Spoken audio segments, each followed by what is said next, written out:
hari ikintu kinezereye kuri Yozefu, bagumye bafise ubwoba bati umuntu twisha akazuka tukamugurisha uwazotugirira ikigongwe.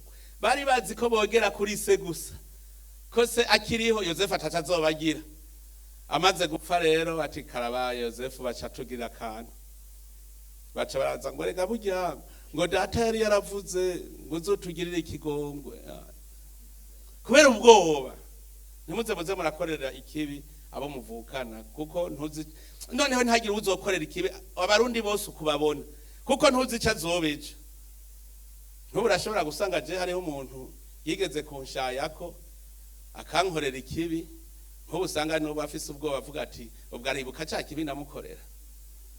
Aha je no kwibuka nti nakarankorera ikibi ndamwihore, wumva noba nkiri umukuru w'igihugu. Shatse kwabwira iki?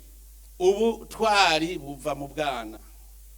Utabaye intwari ukiri muto ntushobora kuba intwari ukuze. Ubuhizi ubutangura kubupima ubunyene. Ukaba wishinga rero wicariye ngaho, papa afise imodoka, papa mpimodoka.